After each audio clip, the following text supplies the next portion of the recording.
जब भी कुछ होता था, छोटे मोटे एल्बम्स मिलते थे, ऑडिशंस पास कर लेते थे, तो ऐसे पारा चढ़ता था एक्साइटमेंट का, और दूसरे दिन नीचे।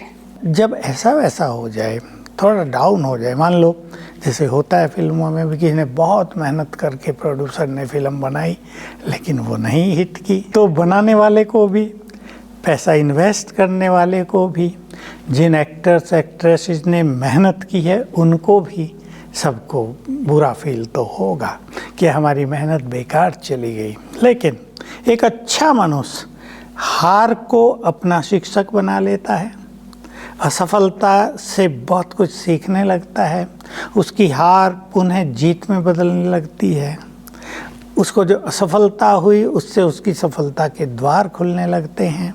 फेल्योर कहीं मनुष्य हुआ तो उसे कुछ क्षणों के लिए कष्ट तो होगा, बड़ा नेचुरल है, लेकिन इतना कष्ट ना हो जाए कि हिम्मत हार बैठें, सरेंडर कर दें, अब हम कुछ नहीं करेंगे, हमारी तो 4 बार हार ही हो गई, हमारा तो भाग्य ही खराब है, हमसे तो होगा ही नहीं, शायद तकदीर में फेल्योर ही लिखा है। ये नहीं, 100 बार भी हार हो जाए तो भी बहुत उमंगों के साथ फिर आगे बढ़ेंगे। चाहे बिजनेस है, चाहे फिल्म डिवीज़न है, चाहे किसी की बड़ी नौकरियां हैं, चाहे किसी का मंत्री पद है, मंत्रियों के मंत्री पद जाते रहते हैं, नए आते रहते हैं। तो मनुष्य को अपने को करेक्ट करते चलना चाहिए, यानी हर बुरी चीज़ हमें परफेक्शन की ओर ले जाएगी हर काम में।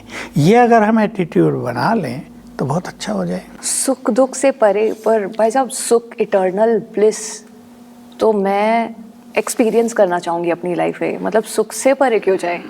हाँ, ये सुख और ये ब्लिस, ये दोनों अलग अलग चीज़ हैं। सुख तो भासेगा ही।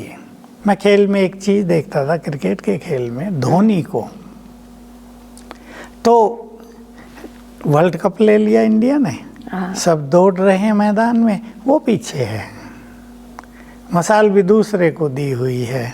मैं सोचता था ये व्यक्ति भी कुछ स्पिरिचुअल है। तो ऐसा नहीं कि वो अपनी जीत पर इतना एक्साइटेड हो रहा है। सुख तो हमें मिलेगा ही, इवन हम बहुत अच्छा भोजन खाएंगे उससे भी हमें आनंद मिलेगा। हाँ, हमारे फ्रेंड सर्किल में बहुत अच्छी चर्चा हो रही है, उससे भी हमें बहुत सुख मिलेगा। लेकिन सुख दुख से परे का अर्थ होता है कि उसका जो एक इफेक्ट हो जाता है, जो कहीं कहीं ईगो में बदल जाता है, कहीं कहीं मनुष्य को और ग्रीडी बना देता है।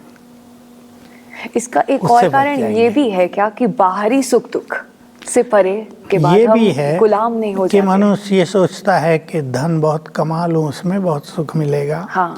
ये साधन मैं इकट्ठे कर लूँ उसमें बहुत सुख मिलेगा, ये सफलताएं मुझे मिल जाए उसमें मुझे बहुत सुख मिलेगा। सफलता में भी अब ये थोड़ी अलग बात हो गई। हाँ। कि धन में, सुख सुविधाओं में तो मनुष्य सुख ढूंढता ही है, लेकिन उसको ये भी लगता है मैं बिजनेस कर रहा हूँ, यहाँ भी सफल, यहाँ भी सफल, यहाँ भी बहुत प्रॉफिट, यहाँ भी बहुत प्रॉफिट, तो मैं बहुत सुखी हो जाऊँगा।